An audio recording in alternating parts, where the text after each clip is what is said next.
Oh, dat is een aardig stukje. Het is een aardig branden. Wij moeten hier maar wat blus tegen. Stil in de rekening. Ik ben op paard met Marianne en Kager. Een dag nooit dat er sketten is op de 16-jarige Jouke bij boerendemonstraties op het Jereveen. Op de porto kan ik luisteren wat er binnenkomt om meldings. Het wordt alsmaar drukker. De spanning neemt af.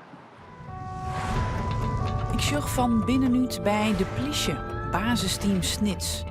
De werkdruk neemt af en het respect neemt af. In een maatschappij die het wrakselt met grote vraagstukken. Reinoud, Kager en Marianne nemen mij mee. Zij werken dag en nacht in de grootste politieregio van Nederland, de Frieske Marne en Zuidwest-Friesland. Maar hield ik minder collega's. Wat gebeurt er in een dienst? Wanneer komen zij in actie? En hoe? Wordt het advies en bevel? Ik vraag me af wat dit nijs doet met de politie. Op het stuit van de opnames wordt nog krek onderzoek naar wat er al hier gebeurd is. Intussen gaan de gewone meldingen wel terug zelfs. Nou ja, gewoon. Voor u belt en veel de collega's, de tractoren zijn gearriveerd. Marianne en Kager rieden richting Ljouwert. Op zoek naar de slingerende auto dat jeder een melding op binnenkam is. Ze moeten bijspringen omdat het drukker wordt in Ljouwert met trekkers die naar het politiebureau rieden. Omdat ze willen dat Jouke vrijlitten wordt. Omdat geen iemand weet wat er verwachten wordt kan, worden de dienstauto's deze dag voor het bureau parkeerd. Aan de achterkant zo alles met een peertrekkers blokkeerd worden kunnen. Het gaat om een persoon, man, 25 jaar. Het is druk, mijn meldings. Reanimatie, Leeuwarden, wie kan ik oplopen? Er ontstaat nou een soort kwad eigenlijk met politie. Ja, precies. Ja, door met die boerenprotesten heb ik een heel soort capaciteit in. Hè? En ja, de gewone melding ging ik gewoon terug. Dus is een reanimatie van een jong persoon. Ja. Van 24, ja. Van 24 in Ljouwert. Maar er zijn nou een heel soort collega's in Ljouwert. Bij de blokkades. Ja, dan moeten ze natuurlijk wel even checken van, hoe gaan we dat verdelen? Want ja, het zijn beide incidenten met natuurlijk wat net af. Voor de collega's, zak maar af 1121. Voor de collega's, MMP, dus de heli gaat ook vliegen hoor. Nou, met de boerenprotest, maar wij hebben wel eens een hele grote ongevallen of zo. We hebben een heel soort, snel die ik afsluiten met deuren of zo, daar komt natuurlijk ook een heel soort bichén. Daar is ook een soort mankracht voor nodig. Dus ja, dan wordt op een gegeven moment dan met de meldkamer wel beginnen te sturen. En dan zetten ze de collega's deel waar ze nodig binnen om de gebiedsdekking een beetje op peil te houden. Eigenlijk vinden we dat we deze melding gewoon maar geen laten maken. En dan? Nou ja, volgens mij zijn er belangrijkere meldingen momenteel. Als je die melden, dan zit de auto die zit er net meer achter. Nee. Dus die auto kan overal aan. Ja. Ik denk net iets scherm de richting Jereveen ging is op richting Ljouwert, maar het ten aangestelde werd het in Ljouwert. Dus de kans is groot dat die richting Ljouwert riepen is. Ja. Maar we beginnen toch maar achterover nog? Of? Ja, klopt zo. Ja, nou ja, het is in Ljouwert aardig bezet. Het valt misschien wel. Dus kan ik zomaar wezen waar je daar een melding krijgt. Die casus waar de 1601 in bij staat, hebben ze daar van een half jaar ook al nodig. En zo ja, is die in Leeuwarden aanwezig. Zolang de meldkamer vindt dat we gewoon erin, maar ja, dan breken ze het wel uit. De meldkamer bepaalt. Ja. De laatste tijd is natuurlijk prettig verloren. En je bent natuurlijk na de coronaperiode ben je begonnen eigenlijk. Maar ja, goed, toen de boerenprotesten die kwamen daar eigenlijk voor in het plak. Ja. En ja, dat had natuurlijk wel een grote impact op de hele samenleving en dus ik op u. Dus ja, dat vergt wel een grote flexibiliteit. Qua planning en qua inzet van de politie. Want ja, we krijgen er gratis bij. En de normale meldingen, ja, die gaan eigenlijk wel terug.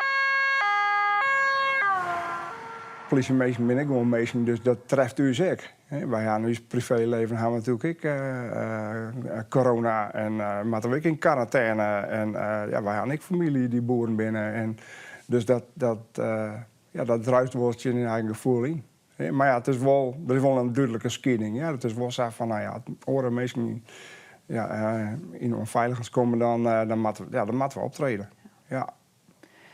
De dag nadat er sketten is, toch een collega van mij op Jouke wie bij ik op paard. Ja. Wat vernaams toen qua sfeer? Qua sfeer, dat werd natuurlijk behoorlijk bedrukt. Net alleen nog op stritten, maar ik onder de collega's.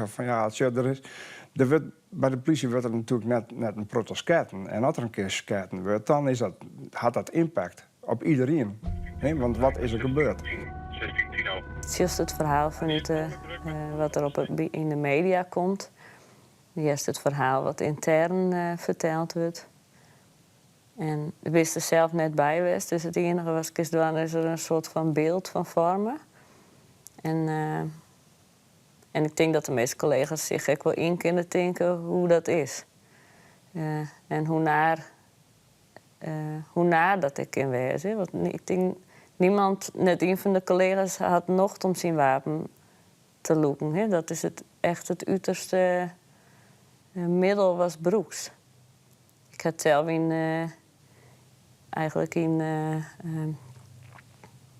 wat zit ik nou bij de politie? Nou, meer dan 20 jaar. Ik heb hem 1 keer in de hand genomen. Als dan de stritten opgeeft, dan op stritten natuurlijk wel de impact daarvan. Want iedereen had het natuurlijk jet. En wat ik van de collega's dat ze wel uitscholden waren op stritten. En dat is, die collega's ben net degene die schatten natuurlijk. En dat is wel eens even, dat ik denk van dat is wel eens wat verveeld. De ouders van Jouke, de 16-jarige jongen die op sketten is door de politie, vreeg je of de boeren bij het bureau Leeuwert voortgaan willen. Dat doen ze. De slingerende auto is net ongetroffen en Marianne en Kagor rieden weerom richting Snits. Volgende melding: een bermbrand tussen Isbrechtem en Tjalhuzem. Je blus ik brand, als het zo uitkomt. Ja. Maar hele lichte brandjes, want er zit net vol in die brandblusser. Nou, heel vaak sturen ze dus wel even voorop om te zien hoe ernstig het is. En dat we het zelf kunnen oplossen, dan doen we dat. Oh, dat is een aardig stukje. Branden. Wij moeten hier maar wat blust in. Stil in de reek, denk ik. Nou, die moet die kant op.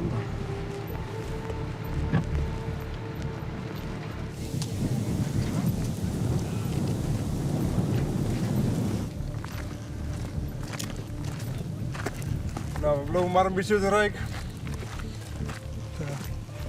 Hoe is het net te blussen dan? Gelukkig, nee, dat is hier bij mij onze brandblusser nooit opgered. De dagen daarna zijn er meerdere bermbranden. Die worden in verband gebracht met de boerenprotesten.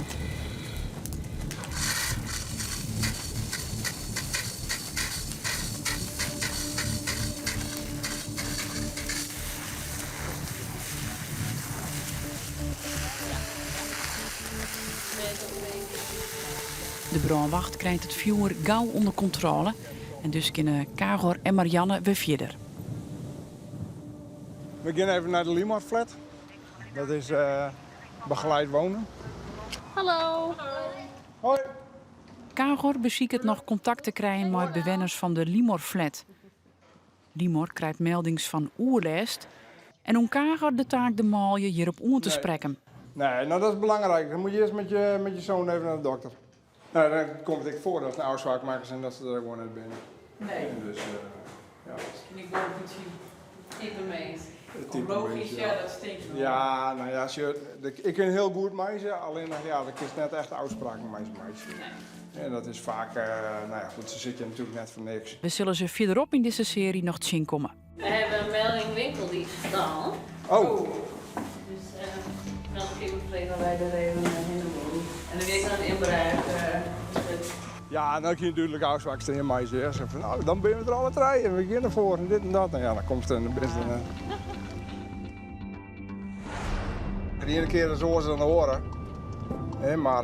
Maar ja, dit doet hij wel wat. Daar lees ik vannacht wel even wekker van, denk ik.